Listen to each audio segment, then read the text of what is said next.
ረሱሉ ሰለላሁ ዐለይሂ ወሰለም ሶላ አላ ረሱልላህ ቃል አይገልጸውም። ውዴታቸው ጥልቅ ነበር። እረፍትነሽ ነበር። እንቅልፍ የላቸውም። ጭንቀታቸው ቀን እሱ ነው፣ ምሽት እሱ ነው አለይሂ ሰላቱ ወሰላም። እኔም መመዘን አልችልም አንዳንዴ ፍቅራቸው። ሰው እንዴት በዚህ ልክ ለሰው ይኖራል? ሰው እንዴት ኡመቱ ረፍት ይነሳዋል? ሌላ አንድ ሐዲስ ልጨምርላችሁ። ከማ ፊ ሙስሊም ላይ ኡበይ ብኑ ከዕብ ይንገረን ሐዲሱ። አንዴ ይላል ኡበይ ብኑ ከዕብ የዚህ ኡማ ቁርአን አንባቢው ነው፣ የቁርአን ኤክስፐርት ነበር። ከረሱሉ አፍ ነው ቁርአንን የወሰደው። አንዴ ቁጭ አልኩ መስጂድ ውስጥ፣ አንድ ሰው መጣ። ከጎኔ ቁጭ አለና ቁርአን አነበበ። የቀራው አቀራር ረሱል ካስተማሩኝ የቁርአን አቀራር ውጭ ነበር። ተገረም። ሌላ ሰው መጣ በስተግራይ ቁጭ አለ። ቁርአን ቀራ። ረሱል ሰለላሁ ዐለይሂ ወሰለም ካቀሩኝ የተለየ ነበር አቀራሩ። እንዴ ቁርአንን ማዛባታቸው ነው ብዬ ያዝኳቸውና ወደ ረሱል ወሰድኳቸው። የአላህ መልእክተኛ እነዚህ ሁለት ሰዎች የተለያየ አቀራር ይቀራሉ፣ እርስዎ ካስተማሩኝ ውጭ አልኳቸው።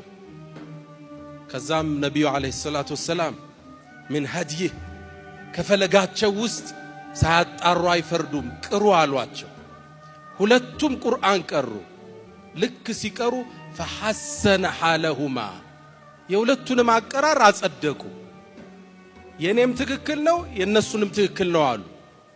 ኡበይ ብኑ ከዕብ ልብ በሉ ወጣቶች፣ ልክ እንዲህ ሲሉ በጃሂልያ ወቅት ያልነበረብኝን ጥርጣሬ እስልምና ውስጥ ጥርጣሬ ገባኛል። እንዴት የኔም ትክክል የነሱም እንዴት ትክክል ይሆናል?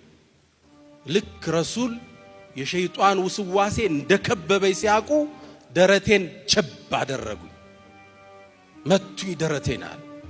ልክ ሲመቱኝ ፈፊቱ ዐረቃ ላብ ግጥም አረገኛል። ፈከአኒ አረ ላህ ፈረጋ አላህን ግልጥ ብሎ ማየው መሰለኛል።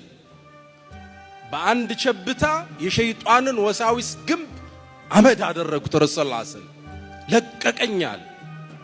ከዛም ያ ኡበይ አሉ፣ አንተ ኡበይ ጌታዬ እኮ አላህ ቁርአንን በአንድ አቀራር ቅራ ብሎ ትእዛዝ አመጣብኝ።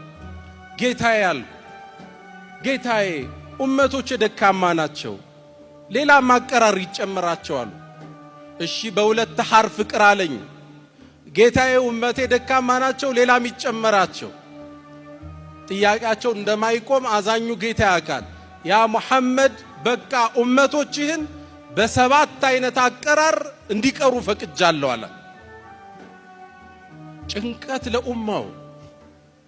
አላሁ ስብሓነሁ ወተዓላ ይሄን ሲመላለሱት ለነቢዩ አለይሂ ሰላቱ ወሰላም አንድ ሽልማት ላከላቸው። አንተ ሙሐመድ ለኡመቶችህ አዝነህ አይደለ ሶስቴ የተመላለስከኝ? አዎ ሶስት እስቲጃባውን ማልመልሰው ዱዓ ሰጥቻለሁ አላቸው። ለዚህ እዝነትህ ሶስት ዱዓ ሰጥቻለሁ፣ ጠይቅ አልመልስም አላቸው። ረሱል የታደረጉት ይህን ዱዓ ኡበይን ገረና ጀዓልቱል ኡላ ሊኡመቲ ያሉ የመጀመሪያውን ዱዓ የተሰጣቸውን ሽልማት ለኡማ ያደረኩት አሉ፣ ለኔና ላንተ። ሁለተኛውን የታደረጉት ወጀዓልቱ ታኒያ ሊኡመቲ ያሉ ሁለተኛውን ለኡማዎች ያደረኩት። ያ ዱዓ ስላለፈ ነው በቲክቶኩ ዘመን እኔ እናንተ አዳራሽ ዛሬ ሞልተን ያለን። በከባዱ የፈተና ወቅት ስለ ረሱሉ ለማውራት የተሰበሰብነው ያ ዱዓ አልፏል። ለኔና ላንተ የሂዳያው በር ተከፍቷል በዛ ዱዓ። ሁለተኛውን ለኡመቶች ያደረኩት። ሶስተኛውን ይሁን ለራሳቸው ያስቀሩት ኡበይን ገረን ፈጀዓልቱ እደኸርቱ الثالثة ሊኡመቲ። ሶስተኛዋን ደግሞ የውመል ቂያማ ኡመቶቼ በጣም የሚፈልጉበት ወቅት አለ። ሐተል ኸሊል ኢብራሂም እንኳን እኔን የሚከጅልበት ወቅት አለ ሸፋዓ እንደሆነው ሊያን ያስቀመጥኳት አሉ ሰለላሁ ዐለይሂ ወሰለም።